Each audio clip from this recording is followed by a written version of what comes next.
এক নাম্বার আমানতদারিতা অর্জন করতে হবে লেনদেন আদান প্রদানের মধ্যে, লেনদেনের মধ্যে হতে হবে আমানতদার। লেনদেন আদান প্রদান মুআমালাত, এই বিষয়টা খুব গুরুত্বপূর্ণ বিষয়। বিষয় হলো যদি কারো আমানত আমার কাছে থাকে, সেটা হতে পারে টাকা, হতে পারে জমি, অন্য কিছু, যার আমানত যিনি হকদার তিনি যদি ভুলেও যান, আল্লাহ তাআলার নির্দেশ আমার আপনার প্রতি যে আমি আপনি নিজ দায়িত্বে হকদারের হকটা ফিরিয়ে দিব। আমরা তো মানুষের চোখের সামনে দিয়ে মানুষের সম্পদ হরণ করে ফেলার অপচেষ্টা করি। আর যদি কারো সম্পদ আমার কাছে থাকে, তার যদি মনে না থাকে, সে যদি ভুলা যায়, পারলে মানুষ এটারে জায়েজ মনে করে খেয়ে ফেলবে। কেউ ভুলে গেছে, মনে নাই, হ্যাঁ? কিন্তু আল্লাহর নির্দেশ আমাদের প্রতি আনতু আদুল আমানাতি ইলা আহলিহা, যে তোমরা আমানত হকদারের কাছে ফিরিয়ে দাও। তার মানে যার কাছে আমানত আছে তাকে নির্দেশ দিচ্ছেন যে তুমি এই আমানত যে হকদার তার কাছে পৌঁছাও। এখন আমার কাছে যদি কেউ কোনো আমানতের বস্তু রাখে, সেটা ফিরিয়ে দেওয়ার দায়িত্ব আমার। নির্দেশটা কার? জোরে বলেন না কার? শুনুন, হক সেটা আমানত সম্পৃক্ত হোক, সেটা জামানত সম্পৃক্ত হোক, সেটা ওয়ারিসি সম্পদ সম্পৃক্ত হোক, এক কথায় কেউ যদি আমার কাছে কোনো ধরনের কোনো হক পায়, হকদারের হক আমরা ফিরিয়ে দিব। কেন? এই বিষয়গুলো হলো বান্দার হকের সাথে সম্পৃক্ত। কিয়ামতের দিন আল্লাহ রাসূল সাল্লাল্লাহু আলাইহি ওয়াসাল্লাম বলেছেন, সবচাইতে নিঃস্ব হবে ওই ব্যক্তি যার নামাজ, রোজা, হজ, যাকাত কোনো কিছুর অভাব ছিল না, কিন্তু দুনিয়ায় সে মানুষের হক নষ্ট করত, আদায় করে নাই হক। এই মানুষগুলো কিয়ামতে সবচাইতে নিঃস্ব হবে। এজন্য আমি আপনি সব সময় চেষ্টা করব দুনিয়া থেকে যখন চলে যাব, কোন ব্যক্তি যেন আমার আপনার ব্যাপারে এই কথা না বলতে পারে, লোকটা মরে গেছে কিন্তু তার কাছে আমি এটা পাও না, ওটা পাও না। বোন, আত্মীয় স্বজনরা যেন না বলতে পারে আমি আমার ভাইয়ের কাছে জমি পাওনা ছিলাম, আমারে দেয় নাই। কোন হকদার যেন না বলতে পারে আমার আমানতের সম্পদ সে ভক্ষণ করেছে। কোন ব্যক্তি যেন এই কথা না বলতে পারে ক্ষমতা, প্রভাব, প্রতিপত্তির কারণে আমার জমি দখল দিয়েছে। কেউ যেন না বলতে পারে বান্দার হকের ব্যাপারে আমার আপনার নবীজি কতটা সচেষ্ট ছিলেন। নবীজি সাল্লাল্লাহু আলাইহি ওয়াসাল্লাম দুনিয়া থেকে বিদায় নেওয়ার কয়েকদিন আগে অসুস্থ অবস্থায় সাহাবায়ে কেরামকে মসজিদে নববীর মধ্যে একত্রিত করেছেন। যেই কথাগুলো নবীজি তখন বলেছেন, কথাগুলোর মধ্যে এটাও ছিল যে তোমরা যদি কেউ আমার কাছে কোনো হক পাও সেটা চেয়ে নাও, আমি চাই না কেউ আমার কাছে কোনো হক পাওনা থাকবে আর এমত অবস্থায় আমি আল্লাহ তাআলার সাথে মিলিত হব। তাহলে এক নাম্বার বিষয়, লেনদেনের মধ্যে আমি আপনি আমানতদার হব, লেনদেনে স্বচ্ছতা রাখবো। কারো আমানতের বস্তু, জামানতের বস্তু, কারো হক, সেটা টাকা পয়সা হোক, জমি জাতি হোক, যা হয় হোক, আমি হকদারকে ফিরিয়ে দিব। আমি লেনদেনে পরিপূর্ণ আমানতদার হব। তাহলে এক নাম্বার আমানতদারিতা অর্জন করতে হবে লেনদেনের মধ্যে। দুই নাম্বার দায়িত্ব, কিন্তু এটাও আমানত। এই আয়াতে দায়িত্বকে আমানত বলে আল্লাহ তাআলা অভিহিত করেছেন, দায়িত্ব আমানত। কিন্তু আফসোসের বিষয়, এখন তো এমন এক জামানা দুনিয়ার মানুষ দায়িত্বকে আমানত মনে করে না, এটারে মনে করে গনিমত। ঠিক কিনা বলেন? আমানত, দায়িত্বকে আমানত মনে করে না। বরং একটা সময় ছিল মানুষদেরকে জোর করে দায়িত্ব দেওয়া যাইত না, আর এখন মানুষ দায়িত্ব নেওয়ার প্রতিযোগিতা করে, বরং টাকা দিয়ে দায়িত্ব কিনে নেয়। দায়িত্ব পাবার ক্ষেত্রে যদি কেউ পথের কাটা হয়, প্রয়োজনে তাকে দুনিয়া থেকে বিদায় করে দেয়। আছে না নাই? দায়িত্ব টাকা দিয়ে কিনে নেয়, নেওয়ার প্রতিযোগিতা করে। অথচ এক সাহাবীর ব্যাপারে বর্ণনা আছে এরকম, একবার আলোচনা হচ্ছে এক মজলিসের মধ্যে,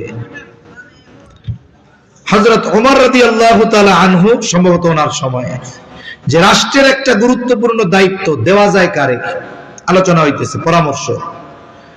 একজন বলছে অমককে দেওয়া যাইতে পারে, সম্ভবত যার কথা বলা হয়েছে তিনি আবু যর গিফারি রাদিয়াল্লাহু তাআলা, অমককে দেওয়া যাইতে পারে।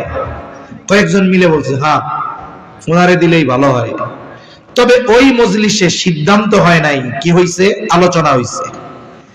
ওই মজলিসের একজন গিয়ে ওনারে বলতেছে আলোচনা তো হইছে, রাষ্ট্রের এই দায়িত্ব আপনাকে দেওয়া হতে পারে। উনি পেরেশান হয়ে গেছেন এই কথা শুনে। কেন? যে আমারে যদি এই দায়িত্ব সত্যই দিয়ে দেয়, এই দায়িত্ব তো আমানত, দায়িত্ব তো একটা বোঝা। উনি চিন্তায় পেরেশানিতে রাতের বেলা এলাকা ছেড়ে চলে গেছেন। কেন? যদি এই দায়িত্ব আমাকে দিয়ে দেওয়া হয়, এটা তো আমানত, আমার দ্বারা যদি দায়িত্ব পালন কোনো ত্রুটি বিচ্যুতি হয়, আল্লাহর কাছে কেমনে জবাব দিব আমি? আর এখন দায়িত্ব নেওয়ার প্রতিযোগিতা, মেরে ফেলবে মানুষ দায়িত্ব নেওয়ার জন্য, দায়িত্ব কেনার জন্য দায়িত্বকে নিলামে তোলা হয়। একটা সময় আমাদের স্থানীয় সরকারের নির্বাচন ছিল, যেগুলো এই ইউনিয়ন পরিষদ নির্বাচন, এই সব সময়ও মোটামুটি ব্যক্তি নির্বাচন করা যাইত, বুঝেন নাই? কারণ দলীয় মার্কা থাকতো না। কিন্তু যখন এই ইউনিয়ন পরিষদ নির্বাচনেও দলীয় মার্কা দেওয়া শুরু হইল, তখন মোটামুটি সবাই বুঝে যেই দল ক্ষমতায় আছে ওই মার্কাকে ঠেকায়, বুঝেন নাই? তার মানে মার্কা নিতে পারলেই চেয়ারম্যানই আর কেউ ঠেকাইতে পারবে না। এই জন্য কি হইতো, দেখা যাইতো ওই ক্ষমতাসীন দলের লোকজন ওই নির্দিষ্ট প্রতীক পাওয়ার জন্য প্রতিযোগিতা শুরু করত। এখন কি হইছে, বলে মার্কা তো ওই দলের একটা, মার্কা প্রার্থী 15 জন, এখন একটা পণ্য একটা বোতল 15 জনের প্রয়োজন, তাহলে কি হবে জানেন? এই 20 টাকার পানি 200 টাকা হয়ে যাইব। কেন? তখন আর ফিক্সড রেটে বিক্রি হবে না, তখন এটা নিলামে উঠবে, নিলামে।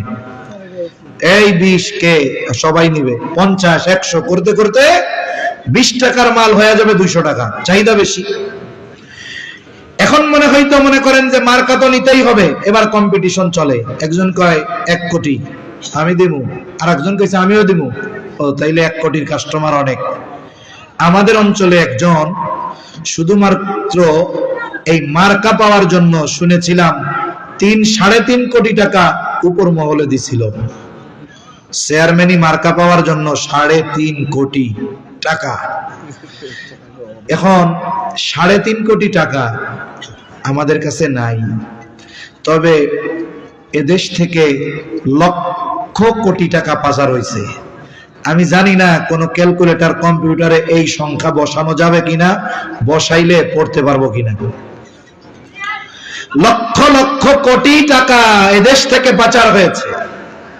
100 কোটি টাকা দিয়ে যদি একজনকে বসায় দেওয়া হয় যে তোমারে টাইম দেওয়া হইলো, এই টাকা গুনতে পারলে তুমি এই টাকার মালিক, ও মরে যাবে, টাকা গুনে শেষ করতে পারবে না। এখানে লক্ষ লক্ষ কোটি কোটি টাকা, লক্ষ কোটি টাকা এদেশ থেকে পাচার হয়েছে। এগুলো শুনতে শুনতে আমাদের কাছে না থাকলেও 2, 4, 5 কোটি 10 কোটি এগুলো আমাদের কাছে পানি ভাতের মতো লাগে, যদিও নাই। কিন্তু ওই যে সংখ্যা শুনতে শুনতে কি মনে হয়েছে, এটা কোনো ব্যাপারই না। যে দেশে একজন ছাত্র নেতা 1000 কোটি টাকার মালিক হতে পারে, তাহলে বড় বড় নেতা যারা, তারা 250-300 বাড়ি সুন্দর মতো ইংল্যান্ডে করবে, এটা স্বাভাবিক বিষয়। এখন উনি 3.5 কোটি টাকা দিয়ে মার্কাটা পাইছে। এবার উনি একটা পোস্টার ছাপায় না, আসন্ন এত নং ইউনিয়ন পরিষদ নির্বাচনে চেয়ারম্যান পদপ্রার্থী হিসাবে অমুক ভাইকে তমুক মার্কায় ভোট দিয়ে অত্র ইউনিয়নের জনগণের সেবা করার সুযোগ দিন। একটু বলেন তো উনি নির্বাচনে দাঁড়াইছে কেন?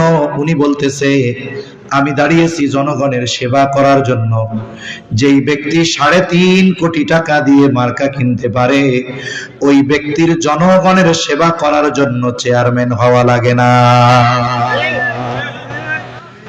কিন্তু উনি কেন চেয়ারম্যান হইতে চায়, ওই দায়িত্বের চেয়ারে কেন বসতে চায়? কয় ওই জায়গায় তো মধু আছে হুজুর, ওই জায়গায় তো মধু। এদেশে মেম্বার হইলেও কোটি কোটি টাকার মালিক হয়ে গেছে। করোনার মধ্যে যুক্তরাজ্য বা ইংল্যান্ডের প্রধানমন্ত্রী, ওনার নাম ওই সময় ছিল বরিস জনসন, এখনো অনলাইনে দিলে পাওয়া যাবে, খবরটা আমি পত্রিকায় পড়ছি। উনি হঠাৎ করে বললেন আমি প্রাইম মিনিস্টারের এই পদ দায়িত্ব ছেড়ে দিব। হায়রে, আমাদের দেশে এই চেয়ার টিকায় রাখার জন্য প্রত্যক্ষ ওপেনে মরণঘাতী অস্ত্র ব্যবহারের নির্দেশ দেওয়া হয়, হাজার হাজার তরুণ যুবক কিশোরকে শহীদ করে দেওয়া হয়, রক্তের বন্যা প্রবাহিত করে দেওয়া হয়, চেয়ার ছাড়তে চায় না। আর এই লোক স্বেচ্ছায় চেয়ার ছেড়ে দিবে, কেমন বলো? তা আমি একটু ভেতরে ঢুকলাম খবরে, তা উনি লিখছে আমি একজন ব্যবসায়ী মানুষ, প্রধানমন্ত্রীর দায়িত্ব পালন করতে গিয়ে আমি ব্যবসায় সময় দিতে পারতেছি না।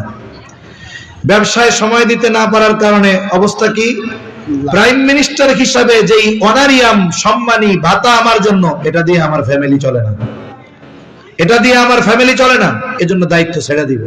ঠিক ওই সময় আমার একটা কথা মনে হয়েছে, ওই সময় হয়েছে যে তোর কপাল বড় পোড়া, তোরা 200 বছর আমাগো দেশ থেকে কি নিছস? কিছুই নিতে পারলি না।